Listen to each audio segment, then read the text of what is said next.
හරි බිට්කොයින් එක ඇත්තටම අපි හිතපු විදිහටම මාකට් එක බෙයාරිෂ් වුණා. මොකද මෙතන ෆෙයාර් වැලියු ගැප් එකක් තිබ්බා. 1 hour chart එකේ බෙයාරිෂ් ඩයිවර්ජන්ස් ලෝඩ් වෙලා තිබ්බා. සහ මෙයා හිටි ක්‍රිටිකල් තැනක. ඒක නිසා මේ වෙනකොට ෆෙයාර් වැලියු ගැප් එක මම කලින් ෆෙයාර් වැලියු ගැප් එක ඇත්තටම TikTok එකේ අප්ඩේට් කරා. ඔයගොල්ලන්ට මතක ඇති. මේ ෆෙයාර් වැලියු ගැප් එක ඇත්තටම ෆිල් වෙලා තියෙනවා. මේ වෙනකොට දැන් සාමාන්‍යයෙන් නම් SMC වල අපි ෆෙයාර් වැලියු ගැප් එකක් කතා කරද්දී ෆෙයාර් වැලියු ගැප් එකෙන් ඇත්තටම බවුන්ස් එකක් වෙන්න ඕන. නමුත් මේ වෙනකොට ඉන්න තත්තරම අපි මේ රීසන් ස්විං එකට දැම්මොත් එහෙම ගෝල්ඩන් පොකට් එකක් ආසන්නේ. ඒ කියන්නේ 87000 කියන zone එකකින් බවුන්ස් වෙන්න පුළුවන් 87000 කියන zone එක ගෝල්ඩන් පොකට් එකක් නිසා. බට් තාමත් ඩයිවර්ජන්ස් වගේ ලෝඩ් වෙලා නැහැ 1 hour chart වත් 4 hour chart වත් තාම bearish situation එකක තියෙන. ඒ නිසා බැරි වෙලාවකත් මෙයා බ්‍රේක් කරගත්තොත් නැවත මේ low එක previous low එක ටෙස්ට් කරන්න එන්න පුළුවන්. මෙයා එන critical. ඔයගොල්ලන්ට මතකද දන්නේ මම මෙතනට වැටෙද්දි කිව්වා මේ low එක බ්‍රේක් නොවන තාක්කල් ප්‍රශ්නයක් නැහැ කියලා. මේ ලෝ එක බ්‍රේක් නොවන තාක්කල් අවුලක් නැහැ කියලා මම ඔයගොල්ලන්ට කිව්වා. එතකොට දැන් ඇත්තට මෙතනින් තමයි බවුන්ස් උනේ. බැරිලක්වත් ආයෙ එතනට ආවොත් එහෙම බවුන්ස් වෙන්න පුළුවන්. අර බැරිලක්වත් මෙයා බ්‍රේක් කරොත් එහෙම මෙතන ඇත්තටම බ්‍රේක් ඔෆ් ස්ට්‍රක්චර් එකක් වෙනවා. ඇත්තට මේක බ්‍රේක් ඔෆ් ස්ට්‍රක්චර් එකකට වඩා ට්‍රෙන්ඩ් එක නිකන් චේන්ජ් වෙන ගතියක් වෙනවා. මොකද නැවත නිකන් රිවර්ස් වෙන්න හදන සයින් එකක් තමයි මෙයාව බ්‍රේක් කරොත් වෙන්නේ. ඉතින් ඒ නිසා තාම මෙතන එහෙම අවුලක් නැහැ. තාම මෙතනට ඇවිල්ලා නැති නිසා අපි බලමු මොනවා වෙයිද කියලා මාකට් එකේ. දැන් අපි යමු ගෝල්ඩ් බිට්කොයින් වැලියේෂන් එකට. ඔයගොල්ලන්ට මතක ඇති මම සෑහෙන කාලයකට කලින් අප්ඩේට් එකක් ගෙනාවා මේ ගෝල්ඩ් බිට්කොයින් chart එක සම්බන්ධව. මෙන්න මේ රෙසිස්ටන්ස් එක සම්බන්ධව මේකෙන් රිජෙක්ට් වෙන්න පුළුවන් කියලා. ඇත්තට මෙතනින් රිජෙක්ට් වෙලා තිනවා.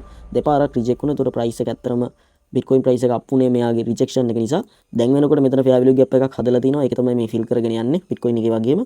ඒක නිසා බැරි වෙලාවක්වත් මේ හරියෙන් පොඩි රිජෙක්ෂන් එකක් આવුත් ආයි ඩවුන් වෙයි. හැබැයි ඔයාලා හිතන්න ආයිමත් මේ ලයින් එක මේ ලෙවල් එක මේ zone එක ටෙස්ට් කරන්න ආවොත් මෙතනින් ගොඩක් දුරට නැවත තුන්වෙනි පාරට මේ පළවෙනි පාර දෙවෙනි පාර තුන්වෙනි පාරටත් මෙතනින් රිජෙක්ෂන් එකක් එන්න ලොකු chance එකක් තියෙනවා. හරි? එහෙම හැකියාවක් තියෙනවා. අපි හිතමු අවාසනාවන්ත විදිහට මෙයාව බ්‍රේක් කරොත් ඒක එච්චර හොඳ දෙයක් නෙමෙයි බිට්කොයින් එකට. මේ කී zone එක බ්‍රේක් වුණොත් ගොඩක් වෙලාවට මේ වගේ මූවමන්ට් එකක් එන්න පුළුවන්. එහෙම වුණොත් මේ previous highs තියෙනවා previous lows තියෙනවා මේ chart එකේ. ඒ නිසා මෙන්න මේ low එකක් එහෙම ටෙස්ට් කරන්න යන්න පුළුවන්. එහෙම වුණොත් එහෙම මේ හරිය fair value gaps එහෙම තියෙනවා.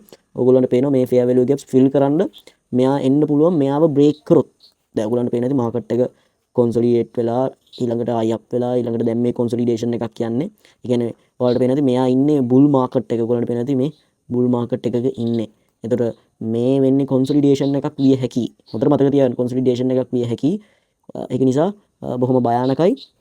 බැරි වෙලාවක මෙයාව බ්‍රේක් කරොත් එහෙනම් මාකට් එක ලොකු අප්වර්ඩ් එකක් යන්න පුළුවන් මේ chart එක. මෙයා අප්වර්ඩ් එකක් ගියොත් බිට්කොයින් එක ඩවුන් වෙනවා. හරි?